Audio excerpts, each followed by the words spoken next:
2절 말씀이 되겠습니다. 출애굽기 12장 37절. 이스라엘 자손이 람셋을 떠나서 숫곳에 이르니 유아 외에 보행하는 장정이 60만 가량이요 수많은 잡족과 양과 소와 심히 많은 가축이 그들과 함께하였으며 그들이 애굽으로부터 가지고 나온 발교되지 못한 반죽으로 무교병을 구웠으니 이는 그들이 애굽에서 쫓겨남으로 지체할 수 없었음이며 아무 양식도 준비하지 못하였음이었더라. 이스라엘 자손이 애굽에 거주한 지 430년이라 430년이 끝나는 그날에 여호와의 군대가 다 애굽 땅에서 나왔은즉 이 밤은 그들을 애굽 땅에서 인도하여 내심으로 말미암아 여호와 앞에 지킬 것이니 이는 여호와의 밤이라. 이스라엘 자손이 다 대대로 지킬 것이니라. 아멘. 우리 성 프란시스가 아시시의 거리를 배회하다가 둥근 달이 두둥실 떠 있는 하늘을 보았습니다. 아주 너무 멋진 장면이라서 그는 교회로 달려가 종탑으로 올라가서 큰 일이라도 난 것처럼 종을 울리기 시작합니다. 사람들이 와서 불이 난 줄 알고 튀어나왔더니 아무 별일이 없습니다. 프란시스에게 묻습니다. 도대체 왜 종을 치는 거요? 무슨 일이라도 났어? 종탑 꼭대기에서 프란시스가 대답하기를 여러분 고개를 들어 하늘을 보세요. 하늘에 떠 있는 저 달 좀 보시라고요. 그 어떻게 되었는지는 기록에는 남아있지 않습니다만은 우리들에게 많은 생각을 하게 하는 이야기입니다. 저는 또 한편 이렇게 생각해 봤습니다. 만일 제가 어느 달 밝은 밤에 우리 교회 첨탑에 올라가서 교회 차인벨을 크게 울리면서 소리 지르면 어떻게 됐을까? 여러분 고개를 들어 여기를 보세요. 브루클라인 한복판에 서 있는 우리 교회를 보시라고요. 우리 교우님들을 보시라고요. 생각만으로 그쳐야겠죠. 그런데 우리 오늘 본문 말씀을 보면 생각만으로 그치기에는 좀 아쉽습니다. 오늘 본문 말씀을 보면은 성 프란시스와 비슷한 경험을 이스라엘 민족이 공동체적으로 한 것을 알 수가 있습니다. 그들도 잊지 못할 밤이 있었습니다. 오늘 본문 말씀 마지막 절 42절 말씀을 보면 이 밤은 그들을 애굽 땅에서 인도하여 내심으로 말미암아 여호와 앞에 지킬 것이니 이는 여호와의 밤이라. 이스라엘 자손이 다 대대로 지킬 것이니라.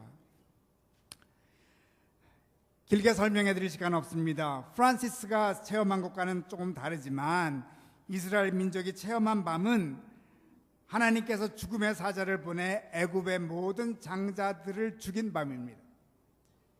그래서 그들은 애굽에서 해방이 되죠.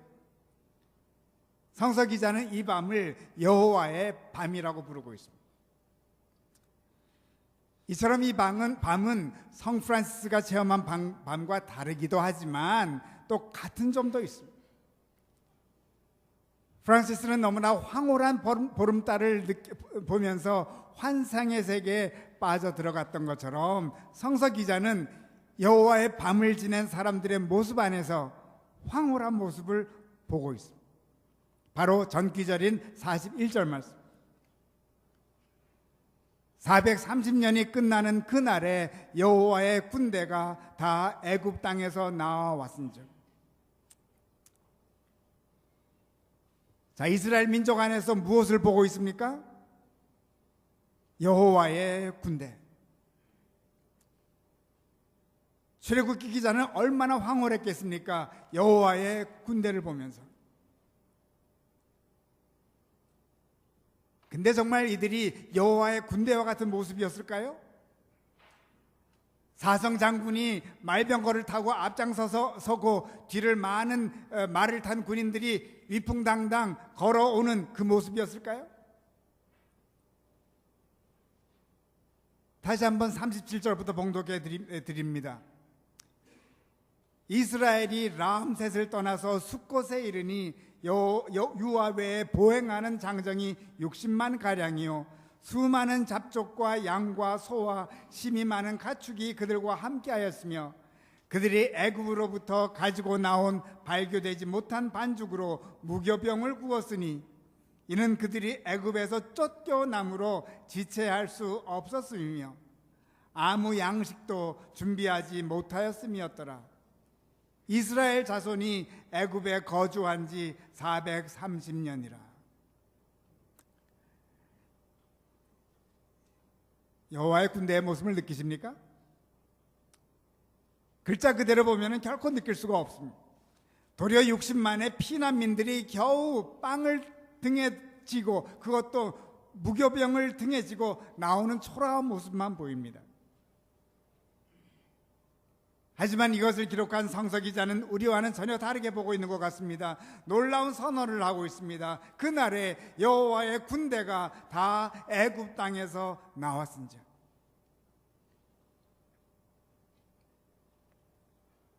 성서 기자는 지난밤까지 노예 생활을 하였던, 그래서 군더더기를 입고 출애굽하는 이스라엘 민족을 보면서 오고 가는 모든 인류들에게 역사 가운데서 소리치고 있는 것입니다. 보라, 여호와의 군대라.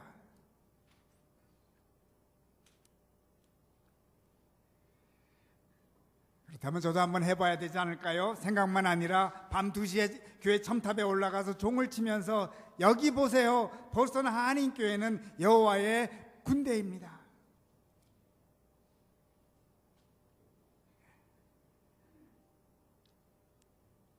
사실 우리가 소리치지 않아도 됩니다. 누군가 매일 우리를 향해 소리를 치고 있습니다.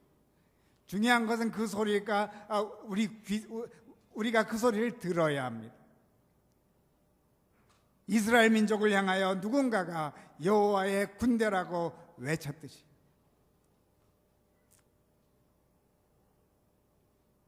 그런데 안타깝게도 이스라엘 민족은 처음에는 이 음성을 믿지 않았습니다. 어떻게 우리가 여호와의 군대야? 그렇게 생각한 것 같아요. 그 결과 가나안 땅에 들어가지 못합니다. 40년을 광야 생활을 합니다. 이 음성을 믿지 않았던 사람들은 광야에서 다 죽습니다. 새로 태어난 사람들이 가나안 땅으로 들어갑니다. 여호와의 군대가 되어서 40년 후에야 그들의 귀가 트인 것입니다.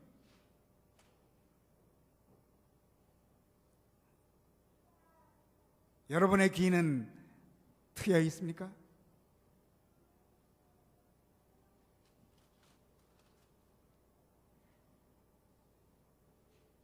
정신과 의사면서 장로님이신 이무석 박사님이 다음과 같은 글을 썼습니다. 누군가가 당신에게 이런 질문을 했다고 하면은 그것을 가정해서 쓴 글인데 다음과 같습니다. 당신은 일생 동안 마음만 연구하였고 여러 곳에서 학회장도 하였고 의과대학 정신과 교수로 30년이나 일했고 논문도 100편 이상 썼는데, 그렇다면 마음의 건강을 위해서 가장 필요한 키워드는 무엇인가요? 가장 중요한 말이 무엇인가요? 단어가 무엇인가요? 하나만 말해 주실 수 있겠습니까? 라고 누가 질문을 한다면 저는 이렇게 대답합니다. 자존감.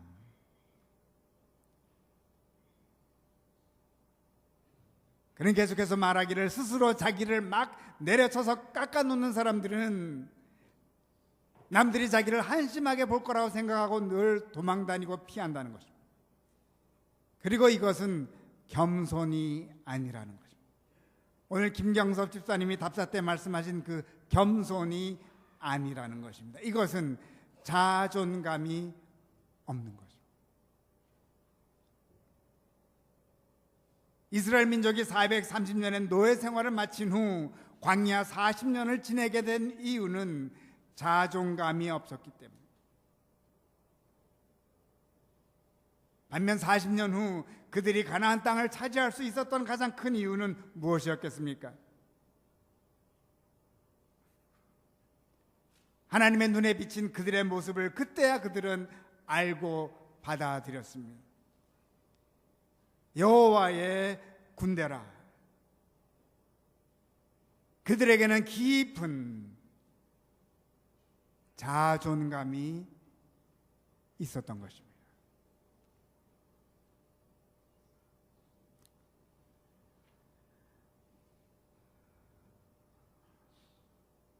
오늘은 기쁜 날입니다.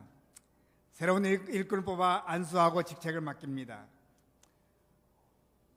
한국에서는 오신 분들은 선물을 주는 그러한 전통도 갖고 있는 걸로 압니다. 아주 또 좋은 점도 많이 있습니다. 제가 말씀드리고자 하는 것은 우리가 모두 새로 임직 안수받는 분들에게 드려야 할 선물이 있습니다.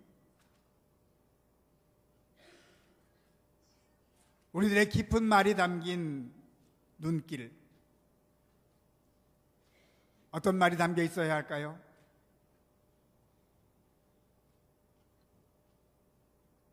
여호와의 군대라.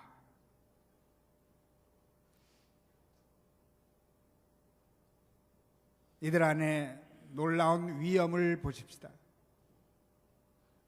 그리고 이들을 향하여 존경 어린 마음으로 이런 말을, 이런 눈길을 보내십시다.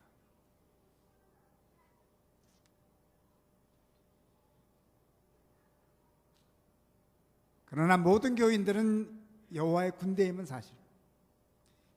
이유는 교회는 이미 여호와의 밤을 거쳤기 때문에.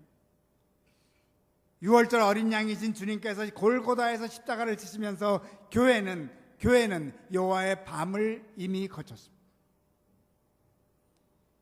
교회는 여호와의 밤을 거친 놀라운 공동체입니다. 곧 여호와의 군대입니다. 우리가 이처럼 때때로 안수하여 임직시키는 이유는 우리 스스로 여호와의 군대임을 재확인하는 것입니다. 이들을 향한 존경과 이들을 향한 순종의 표현으로 우리는 새롭게 안수하여 세우는 것입니다. 왜냐하면 우리 모두는 여호와의 군대이기 때문에. 이제 남은 것은 스스럼 없이 서로를 향하여 외치는 자들이 많아져야 하는 것입니다. 보라, 여호와의 군대라.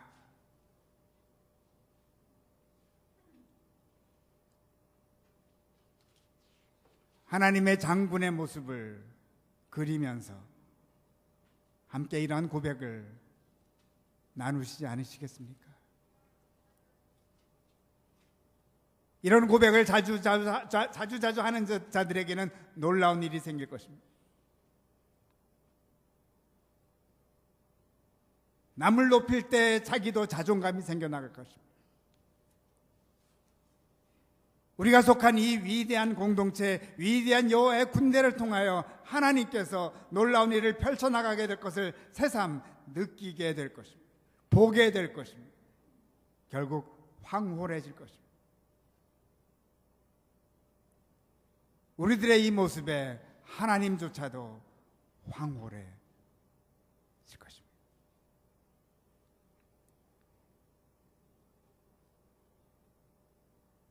그런데 짚고 넘어가야 할 것은 여호와의 군대는 어른들만 생각한 것이 아니었습니다. 장정 60만을 비롯해서 남녀노소를 바라보면서 외쳤던 것입니다. 그러므로 교우 여러분, 저희 교회 자녀들을 바라보면서까지도 외치십시오. 저희 교회 청년들이 많은데 청년들을 보면서도 외치십시오. 교회 재직과 어른들을 향하여 외치십시오. 특별히 오늘 안수를 받은 재직들을 향하여서 분명히 외치십시다. 여호와의 군대라. 이 외침은 언젠가 열매를 맺게 될 것입니다. 왜냐하면 우리 대장 되시는 예수 그리스도께서 앞장서 계시고 우리의 외침을 듣고 계시기 때문입니다.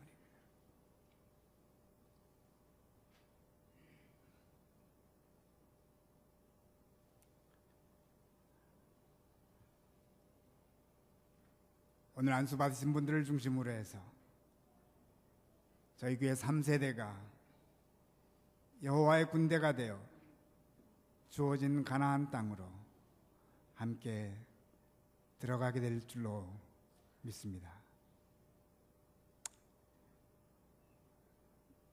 말씀을 거둡니다.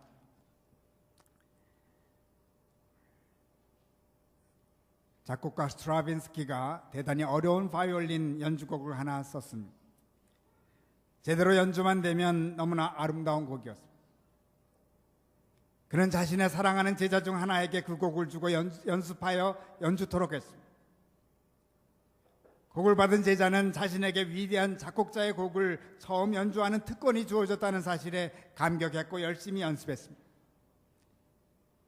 그런데 몇 주간의 연습 끝에 그 제자가 스승을 찾아와서 자신은 도저히 그 곡을 연주할 수 없다고 말합니다. 자신은 최선의 노력을 다했지만 곡이 너무 어렵다는 것입니다. 어려운 정도가 아니라 악보대로 연주하는 것은 사실상 불가능했습니다. 자신이 이 곡을 연주했다가는 선생님의 작품을 더럽힐 것이라고 생각되었고 선생님의 영광을 가릴까 봐 못하겠다고 말합니다. 스승이 대답합니다. 이해하네. 자네의 고민을 이해해. 그런데 내가 이 곡을 쓰면서 의도한 바는 완벽한 연주를 기대한 것이 아니네. 다만 어떻게든 연주해 보려고 애쓸 때 나오는 그 소리라네. 연주해 보려고 애쓸 때 나오는 그 소리라네.